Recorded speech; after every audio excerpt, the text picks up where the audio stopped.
Hi, Live. everyone. Time for our Astronomy for Equity panel. We are sitting And at we've got, $6,119 still. I'm going to take a so, break. I hope that number has changed by the time I return. okay. Yes, let's have a nice surprise for Pamela when she gets back. And I will try to leave these delicious squash fries that my wife made alone until the panel is over. Um, Go.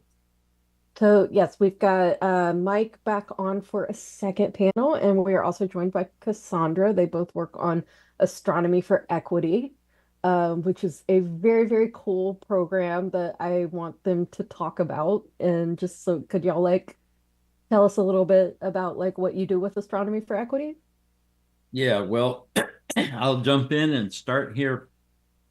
Here's the idea. The reason it's astronomy for equity, I've been doing astronomy outreach, astronomy organizing, leading things for 50 something years, which actually feels longer than that, but that's another story. And some of the things I've learned in previous organizations, for example, when I started doing things internationally about 25 years ago, in the International Year of Astronomy, eclipse chasing, forming Astronomers Without Borders, which I'm no longer associated with, but we did a lot of good things in there. And what I learned was that astronomy is used for good things all over the world.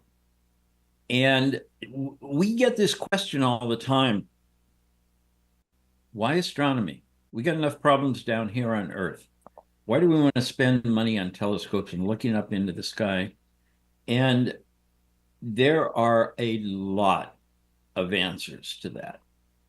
And so, what we will be doing here, I think, is talking about the ways in which we use astronomy for good, but even more important, the ways in which it is used by hundreds and thousands of people around the world. Um, and Cassandra,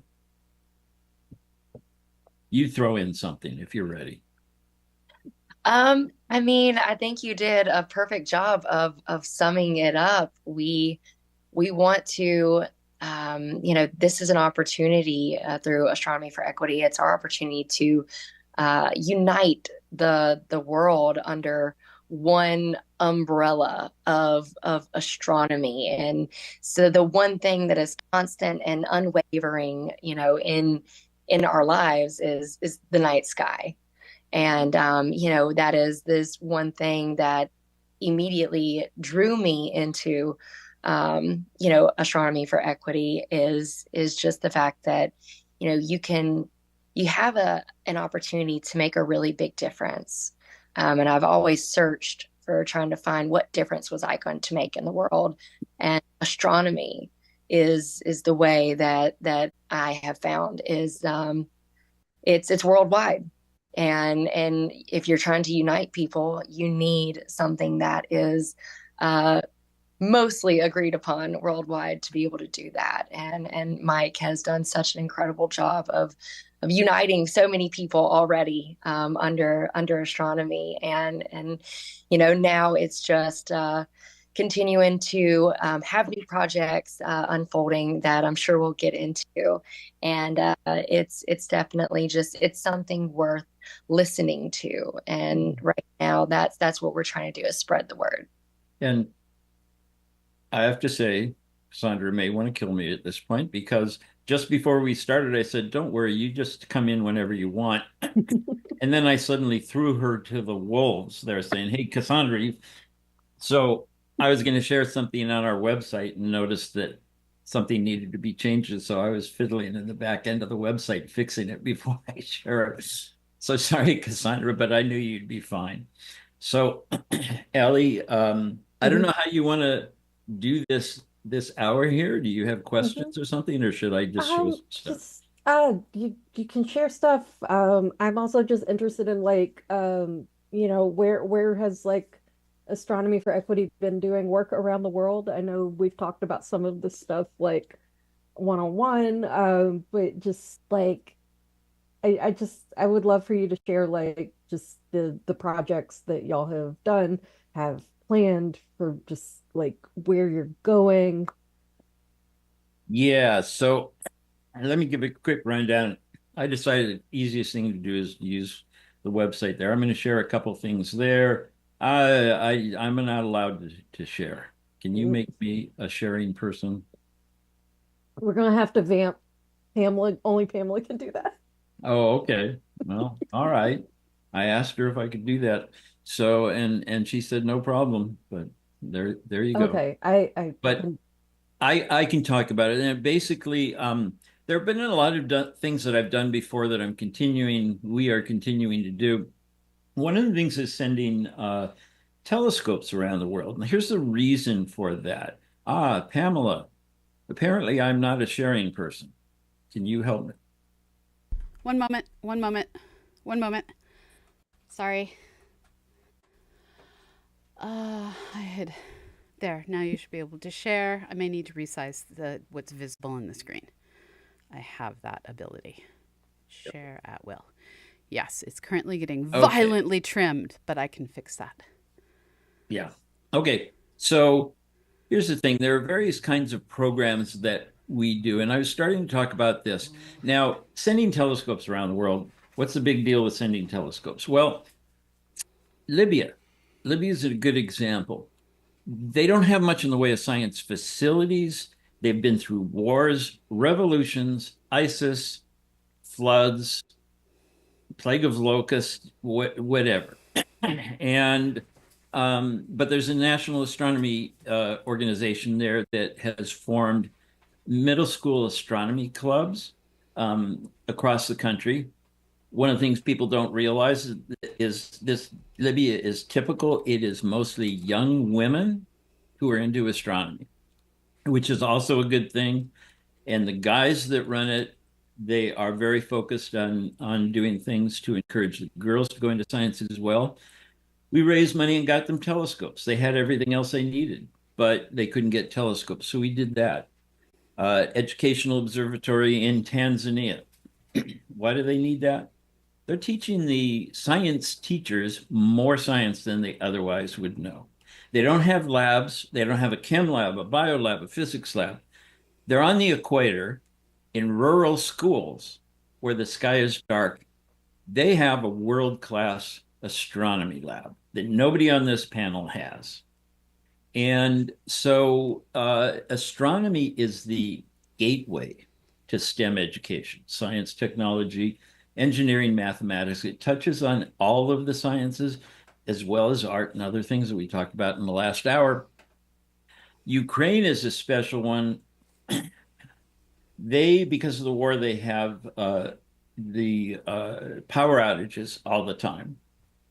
The astronomy students there, and astronomy is a big thing there, and it is a very advanced country by world standards, but they've been thrown back a bit in the last couple of years.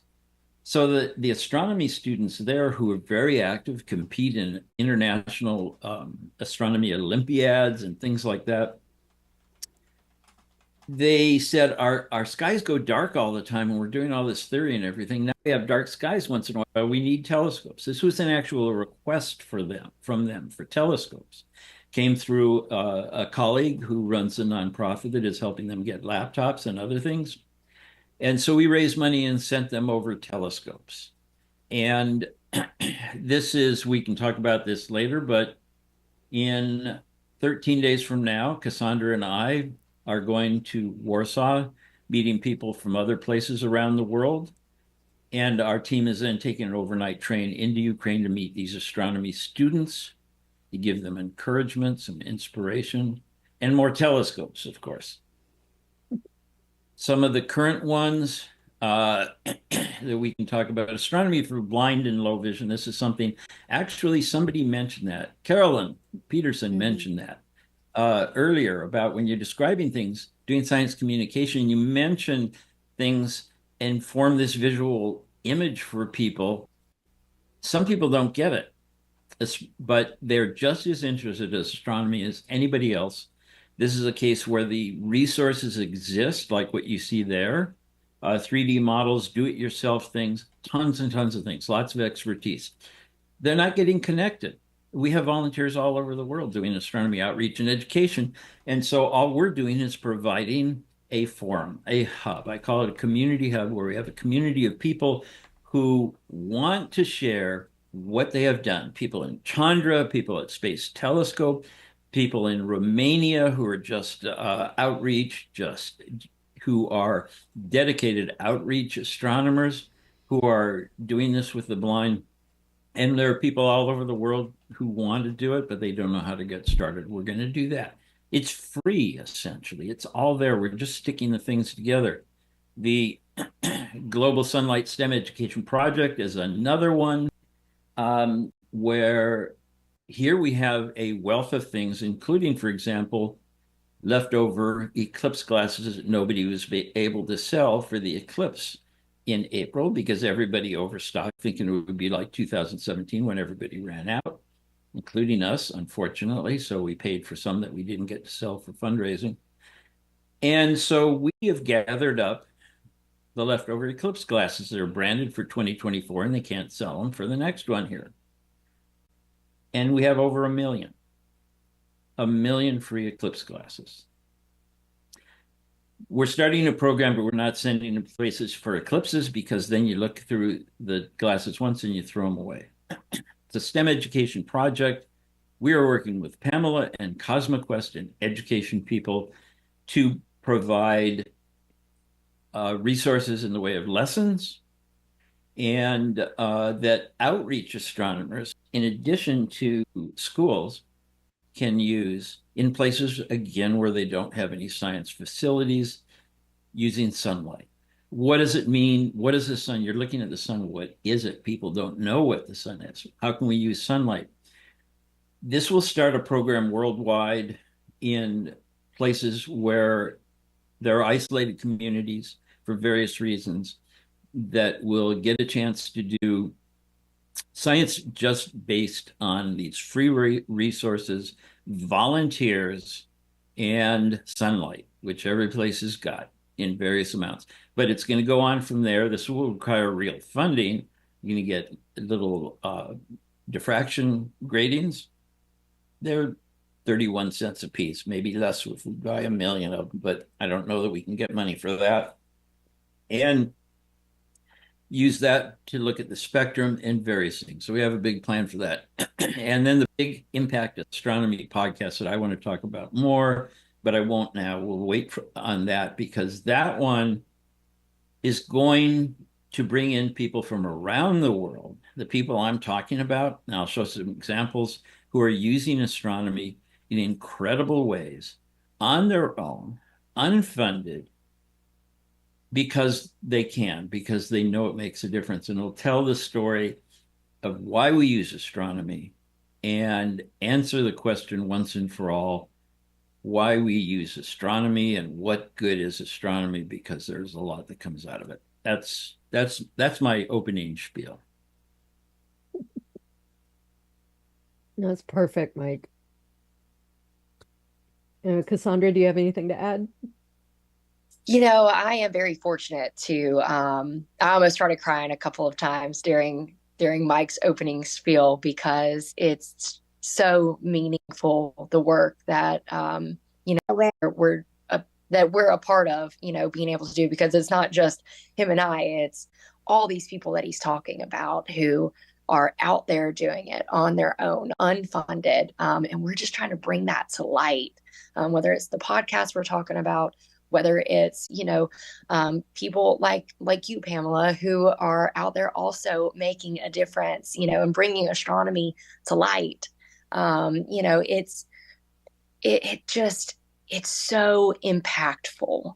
And thank you for, I needed that reminder, in your words, Mike, of exactly what it is that we're all working on right now to, just how impactful what we're trying to do is in the field of astronomy. So I'm sure we'll go into a little bit more detail about each of these projects that we're working on. But I have over 500,000 of those Eclipse glasses in my garage right now. So getting ready to hopefully get these, going to all these different countries, and unserved communities around the world. And that's one word that I have not heard Mike say just yet, but it is his own term. Instead of saying underserved communities, he uses the term unserved because, in fact, we have underserved communities, all around the country here, all around the world, but they are still served in some way. And so Mike's term that he uses, the unserved, these are communities that they have no help whatsoever. And these are the ones that we truly, try to focus on the most. And so these unserved communities, I can't wait to begin working extremely closely with them and serving them in a way in which can transform and change their lives forever. And I want to jump in for a word from our sponsor, which is CosmoQuest, because Pamela is one of the heroes of science communication and spreading the word of science. And I don't know if she should be on the podcast. She's not doing it in some rural community in Ethiopia or something like that, but we'll figure out a way. CosmoQuest is doing the work. It's needed everywhere. And we're just going to the places where there isn't anything, but Pamela and Allie and the rest of the team are doing great work there. And Pamela, is that number gone up for donations at all since we've been on? Let me check. It Uh, has not. it has not. And one thing I want to say is there are lots of different communities that don't feel themselves comfortable within science in different ways. And one of the things I am proudest of about our community is we have this amazingly queer astro community. I don't know quite how this happened other than when your project director's last name is gay, you tolerate no hate. Because middle school sucked. It's Um, also because you say all are welcome yeah, at CosmoQuest, and you actually mean that. yeah, And you actually put in the work, and you encourage us to put in the work to really embody that idea. And I even myself have found it like challenging at times, but also rewarding that we do really, really, truly mean all are welcome. And I think that that's why we've ended up with such a just this beautiful a queer and trans community yeah. because we can all come here and just be ourselves and learn about science. The number of people who have arrived for the science, found our little queer chat community in the corner, and gone, I would be accepted if I came out as who I truly am, and then gotten the support to transition their lives while doing citizen science and learning astronomy. It's I'm so proud of the community we've built that has enabled that to happen. The mentoring I see on a daily basis, the fact that people show up and are like, I have a computer science problem, I'm going to get help. Wow, you guys have some cool science going on. And hey, I'm going to talk about my experience going to Pride and how I struggled as someone who's not able-bodied. And we are not off in Nigeria, but our entire staff is some combination of queer, neurodivergent, and suffering from some form of disability.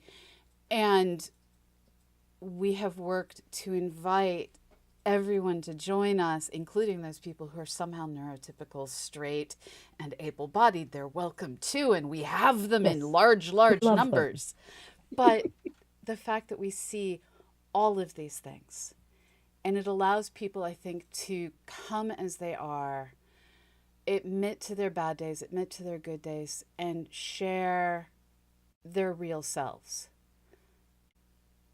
And I wouldn't change anything except for the donation number. Yeah. So, okay, Pamela, you got an open invitation to be on our podcast because you make the point perfectly that, and this is something that I alluded to but didn't say anywhere near as well as you just did, is that you don't have to go to rural Uganda to find people who are unserved. Yeah. There are people who are outside of the normal circles that the rest of us take for granted, right here among us.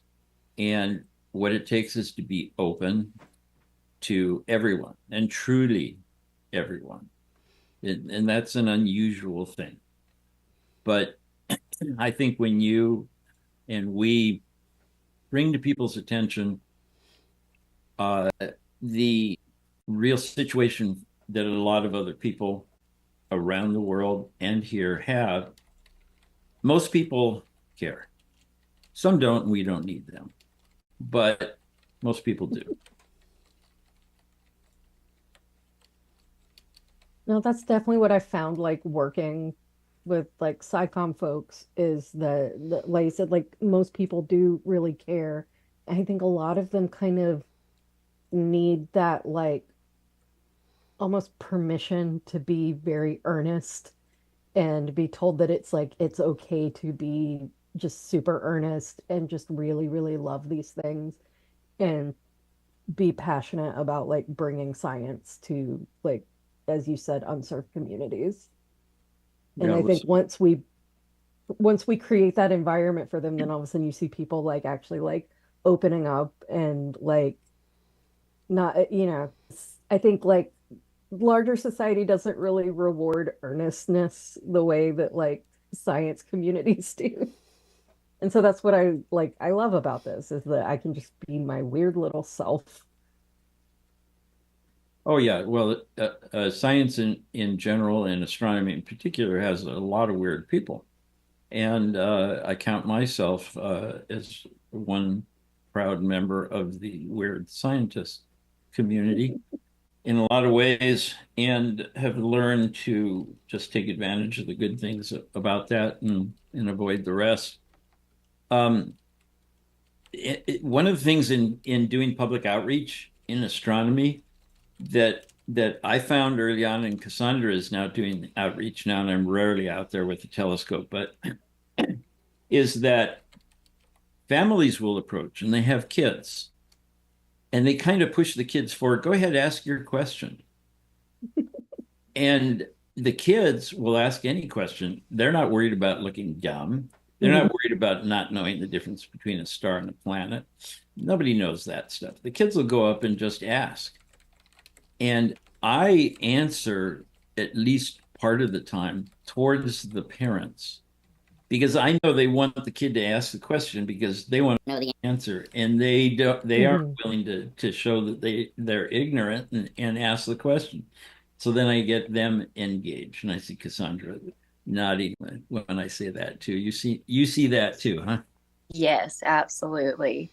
And I'm actually fairly new to the world of astronomy. And so, Allie, I'm so glad you guys brought the subject of finding a place to be yourself Mhm. because that's exactly what I've found through I just recently over the last year and 3 months now have deep dived into astronomy. It was always a curiosity Mhm. throughout, but I never did anything more than just think about it.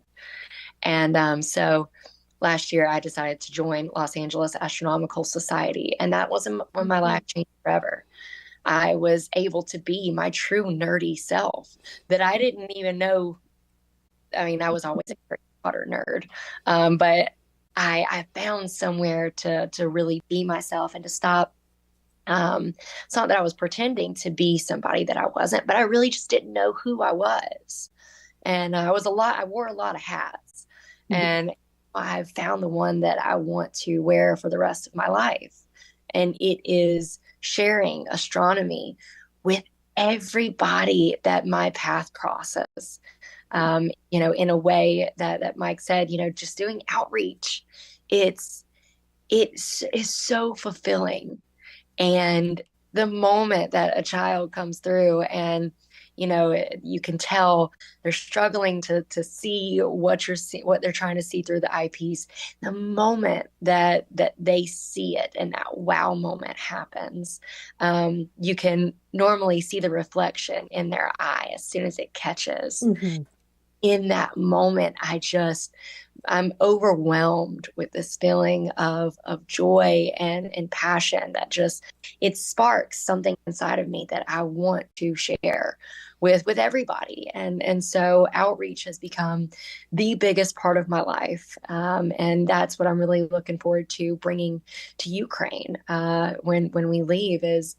Um, just even if it's public outreach that we do there, not just with the students, but just introducing some people and reconnecting them to the night sky, letting them find their inner nerd that they don't even realize is there yet, because mine just came out a year ago, and I found my people.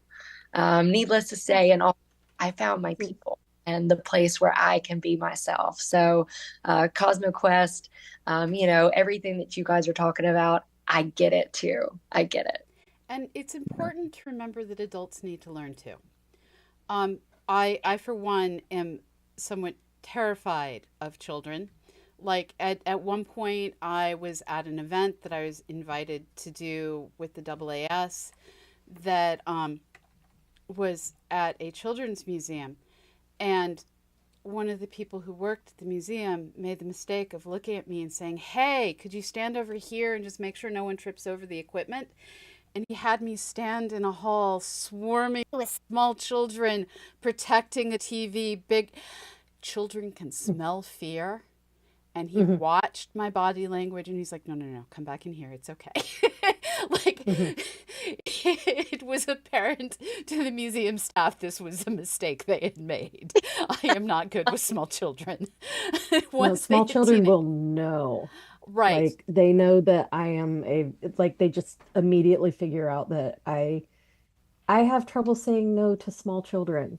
And like the little ones can pick up on this and they're like, "Oh, she's a sucker. We can get away with stuff with her."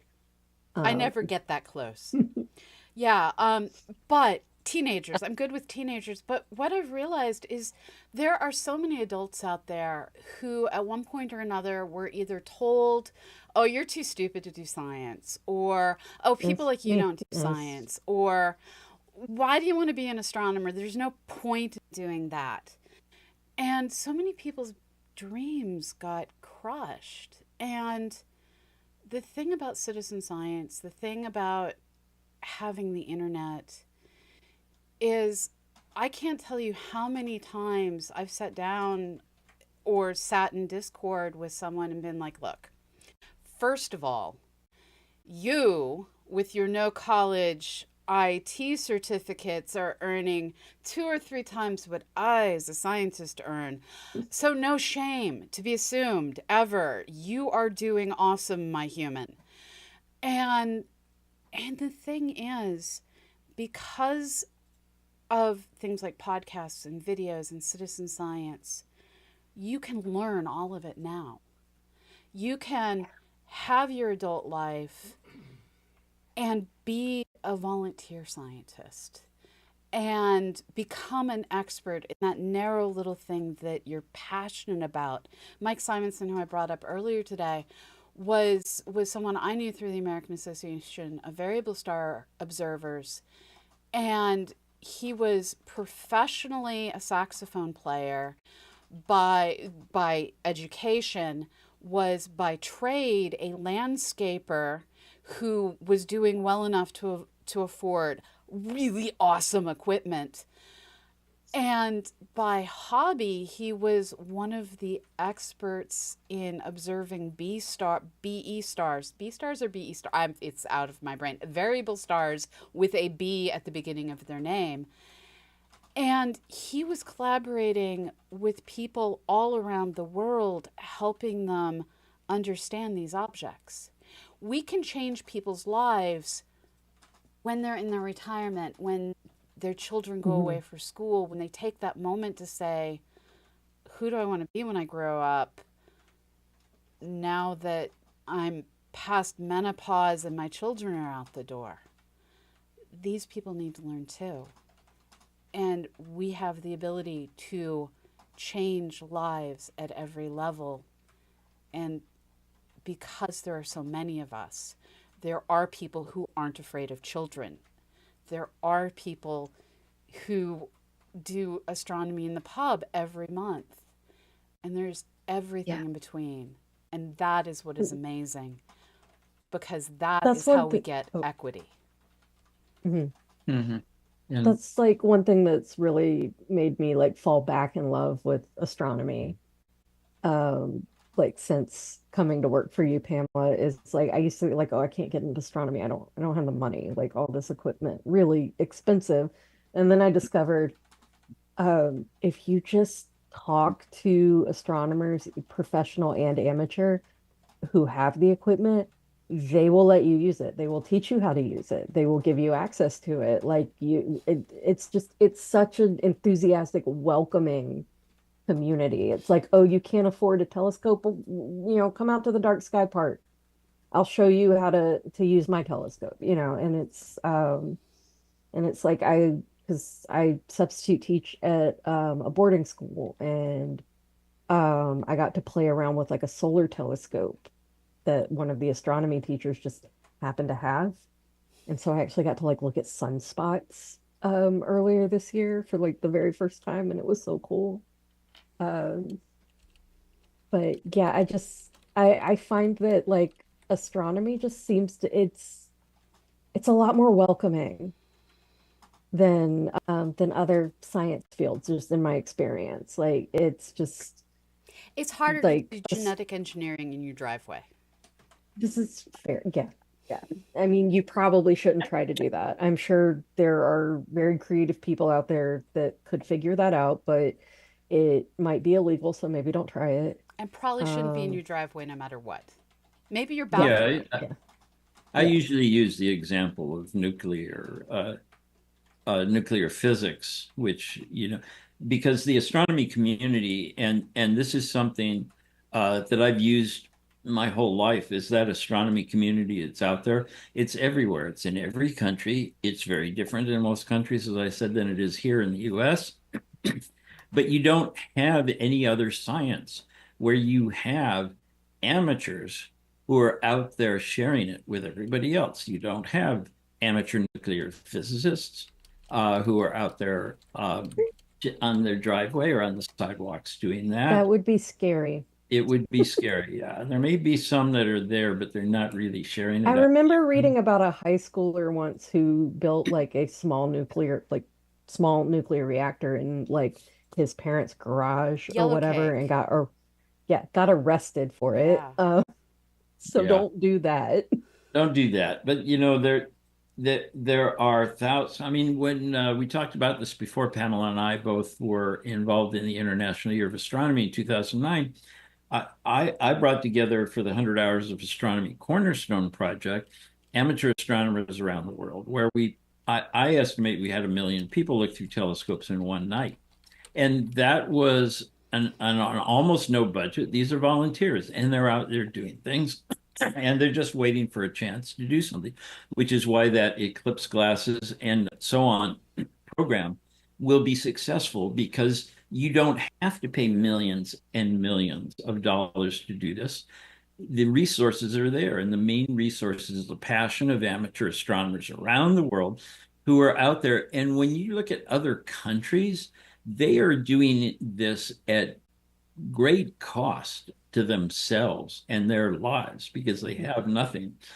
I've known people who have, the stories are horrendous. I mean, we have one volunteer now who has health problems and taking care of her whole family, and she's volunteering in Pakistan, and she's just dedicated to it. And I've seen that in people who many of us have had to tell someone in Kathmandu, Nepal, you just need to stop doing the outreach stuff and pay attention to your studies. He was a master's student at the time, wanted to get into a doctoral program, and he these people are dedicated. It's obsessive, really. Now, Pamela, Mhm. when you talk about inspiration for people, this is especially true in other countries too. When you talk about that people here don't see a path to becoming a scientist, then you look at somebody in Cameroon or in rural India or Bhutan or something else. These places have astronomy as an opportunity, but only because of these volunteers. I have talked to people, somebody else, a different person, for example, wrote to me from Kathmandu in Nepal and said, I'm a student here in astronomy and I really want to become an astronomer, but there's no way to do that here in Nepal. What should I do? And he knew what to do. He knew that he had to go someplace else to do it. What he was looking for was reinforcement of the idea that it was possible. And he said that years later, I saw him, and I knew him from as a student at the University of Massachusetts in the master's program. He but what I didn't know, I didn't remember until he told me. I saw him at a AAS meeting.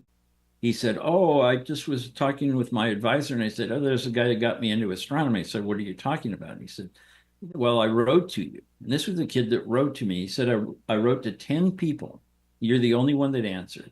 And I didn't have anything specific. I didn't say, go get this grant or scholarship or something. I just said, if you want to do it, you can do it. And I know people that have done it. And the chances that he'll be the one that will do it is maybe 1 out of 20, but he was the one. And that's all it took.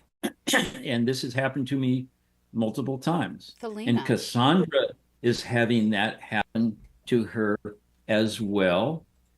She is making a difference in people's lives, and she will probably never hear about it. But she's doing that with the young girls that come up to look through a telescope and see a woman standing there at the telescope, and they can say, "Yeah, I can do that," and they will. These are life-changing things. Yeah, back in 2000, I want to say it was 2004.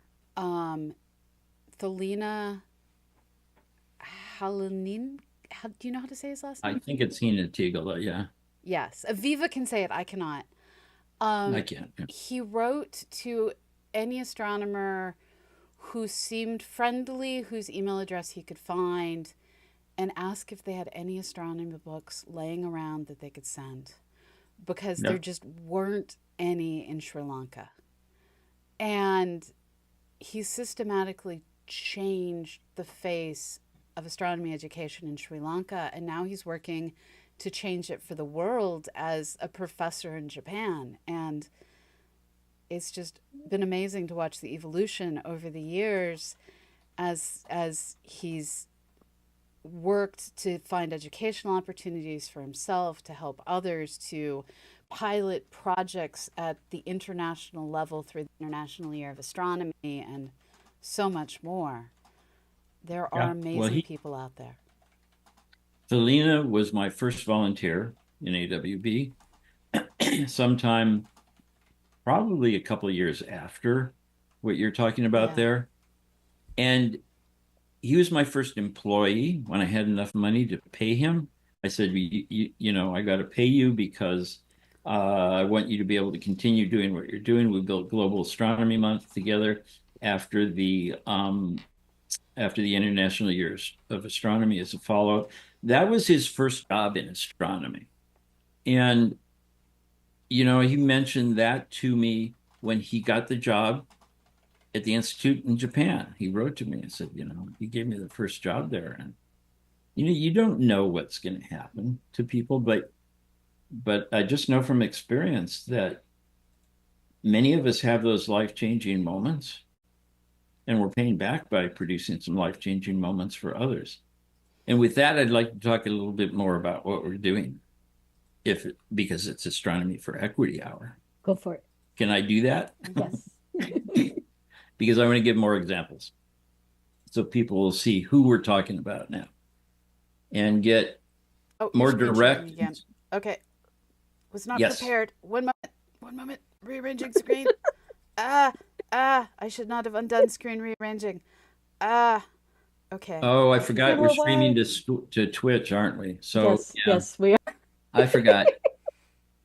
Okay, I knew that. I just wanted to see you panic, Pamela. It's all right. I'm used to this.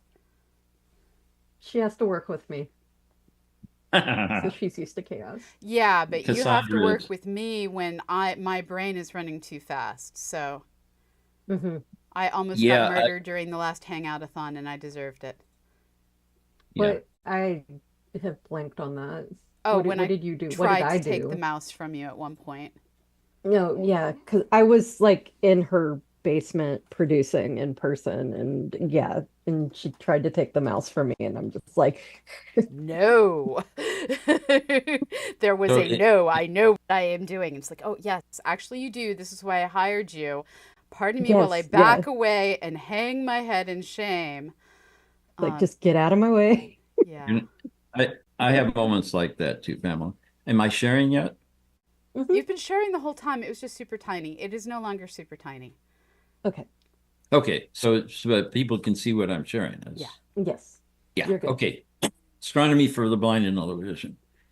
I mentioned this before, and I just want to show a few examples here. These are people that want to know what's going on. I love this one here. I think this was done by a group in Italy that is doing this stuff. Imagine if you didn't have the ability to understand the Earth is round and the sun is over here and the light is coming in along these lines. And this is why we have day and night, and this is why we have seasons, because you can't see the pictures of this that everybody sees when they're young. Here's somebody I know her husband actually in India who's doing a lot of great stuff. She runs this program here, and I think this is probably the same thing. These are looks like this has come from NASA or STSCI. A lot of tactile materials. Here's one. It's actually a planetarium Oh, for the yeah. blind. And this one, you hold the dome in your lap, and there's a narrator uh, who talks about it. You don't have to be in a planetarium if it's only blind people. And I produced the English language one because this was made in Spain. And I had a friend who is Patrick Starr narrate it in English from SpongeBob. So now just a little bit, and there's one thing I want to show you here. These are kids looking through Eclipse glasses, one of them with them upside down, which doesn't make any difference. It's not stereo. These are teachers going through teacher training in Tanzania, going back to their schools. They came from all over the country. We had to raise money for some of them because their school didn't have, some of them don't get paid. I mean, the school doesn't have money. They don't have another place to go, so and they don't want to hurt their kids. So they just keep teaching, hoping the school will eventually pay them. So we had to raise money for their transportation by bus across the country, which cost $50. And so we got a bunch of them there. Um, I love this one. This is the project with the observatory, now the observatory. I sent Eclipse glasses over there for a total an eclipse that was coming up. Another school heard about it. They got a bus on the weekend, came over to where the people were with the glasses, and said that they wanted to be scientists too. And when they looked up at the sun, they said, now we're scientists. And, if you don't think that's a life-changing thing, I mean, they weren't saying, how do I become a PhD? They were just saying, now I'm a scientist. And, they can go on from there. And oh, well, we're still collecting. Well, this picture got goofed up. It's a great picture, but I won't go into that. One more thing, and I did want to get to this. Here are some of the people doing these things. Mariana Povic there. She is Serbian Spanish. She grew up in Serbia in the 1990s during the wars after the breakup of Yugoslavia. She's going with us to Ukraine because she's lived through this and she works with students in countries in crisis now. She is living in Ethiopia. She's a PhD professional astronomer doing research and teaching and doing a tremendous amount more than that. And we're talking about why we're using astronomy. And this is going to benefit everybody. And hopefully, Pamela, you'll get more people tuning in to find out more about astronomy in the universe. And this is our pitch to everything here, but I want to show some of the examples. Susan and Chu in Kenya. They have the traveling telescope. They're around the country doing astronomy education here with some kids and at a school, girls' school. Well, no, it's a boys' school too. So it's a co-ed school with Maasai in someplace out there. Manisha Dua in Nepal. Nepal is very active. Manisha is also a PhD, and she is still devoted to running the one of the principals in the Nepal Astronomical Society and doing astronomy throughout here. What was that? ESA had that campaign for their comet blasting probe, which I can't remember. Oh no, Hera. Hera was the comet blasting one. Well, DART Well, was a not NASA mission that hit. Yeah, no, this was the one where they were landing. That was Rosetta with Philae lander. Rosetta. Yeah, I guess Rosetta. I don't know. I get them all mixed up. ESA It was was easier Rosetta when with we Philae had lander. Yeah, that was it. Ethiopia, this is Mariana in that picture there, teaching the teachers. And remember, these are places that don't have any labs of any other kind, but every other science goes with it. Here's Yumna. I mentioned Yumna without giving her name before. She's just one of the most dedicated people that I've ever seen. And and I love this picture here because this is after she gave a talk. And then look at these young girls, the way they're looking at her.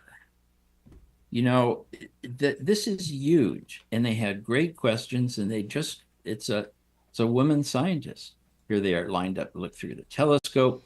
Jean-Pierre Guettard, he is in Belgium, but he sends these telescopes. He got Bresser to finance them. They build telescopes.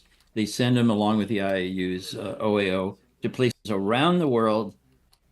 And he's had astronauts and Nobel Prize winners and other people We're sign them. 6,226, which is a palindrome. Hi.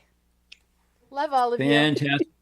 Somebody out there not only understands and appreciates the importance of CosmoQuest, but also appreciates palindromes. Well, it was also pointed out that $6,119 had rotational symmetry. I love this freaking community.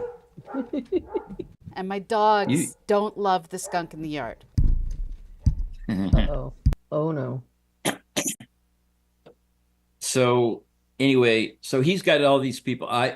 He had me send my signature, and I was on there like with all these crazy important people. And somebody in India I know got one, so I got pictures of the telescope with my signature on it, with kids in India looking through it, which is just embarrassingly cool. And Ukraine. And these kids some of these are very, very serious ones. Got Unistellar. Unistellar wanted to send something there, so I connected them up there. But we've got other telescopes that are there as well. Taisia started Astro Sandbox for students studying astronomy. And we're giving them the opportunities they need too. So we have more information and everything here. This podcast is going to get started pretty soon. We have an awful lot of episodes that are already recorded, and Allie is... Someone's got to edit them, right? Somebody's got to edit them. And we've got quite a few that are edited, but we have to keep going. So this is going to get started soon. And I'm not raising money on here because anybody that thinks anything of this is cool needs to help keep the run of palindromes going with their money. And CosmoQuest needs the money and deserves the money for doing all of this stuff. But hopefully our subscription thing on the website works now. I don't remember. I put it up there and it stopped working. I haven't had time to go fix it We because I are, have to do things myself right now. oh, you shared. But people can contact me anywhere anyway. We are a palindrome away from our next goal. We are 1,331 away from our next stretch goal. We are at a palindrome. We are palindrome away from our next stretch goal, which is a palindrome. I'm sorry, Mike. I'm sorry. I had to share this. It was too good. No, no, I understand. Some things are more important. Um, and that's cool. And I'm done anyway. You may have to think of some donations people can make that are palindromes that will move it up there, unless you can find somebody you can give $1,331. I gave in the last hour while I was on the panel, and that's about, I'm maxed out here. But I think everybody else should either go donate or go sit in a corner for the rest of the hangout-a-thon. And once again, it doesn't matter. People say this all the time. It doesn't matter if it's just $1. It's really true. Actually having a person donate and Pamela being able to say, we just got another donation. This is not a thing about individuals giving individual amounts. This is a social thing. If It you all give adds something, up. it all adds up. And every time that bell rings that they don't have something, and somebody can say there was a donation that was made, it encourages other people. So, $1.01 would be a palindrome, and that would be good. I'm going to challenge people $1 to make pounds. is rotationally symmetric. It is, as long as you're not using serifs. It's true. It's true. It's You're all learning far too much about me this weekend. It's okay. We love you. All right, you want to wrap this up, Allie, while I sort And the on that screen? note, yeah, we are again wrapping this up like what, almost like 10 minutes over time. It's all good. I don't think we've wrapped up a panel on time all weekend. But that's how we roll here. So, McDonald's. oh, but yes, thank you so much, Mike and Cassandra, for joining us and talking about astronomy for equity. Just like really cool. And y'all should definitely check out their podcast. And I'm not just saying that because I'm editing it, but it's really cool. But yeah, next up, we are building a sci-fi literature syllabus. So I am excited for that. Do y'all have any parting words before we switch to interstitials? I am just deeply grateful to have been able to be a part of this. This is my very first time experiencing something like this, and I truly appreciate you guys for having us on and hearing, what it is that we're working on and what it is that we're trying to bring to the world. Thank you so much. And I've already talked too much, so I'm not saying anymore. But thank you. Okay, and we're going to switch over. Pamela, you're muted. Sorry, there was much crinkling. Wonderful human beings have brought me McDonald's. We are not sponsored by McDonald's, but we could be. But we could be.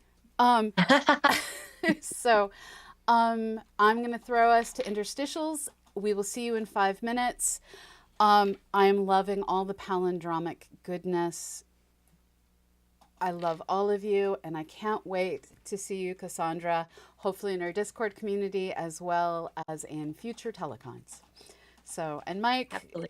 One of these days we'll be face to face and go drinking in the middle of the night in China again. Oh yeah. That's why I've been depressed for so long.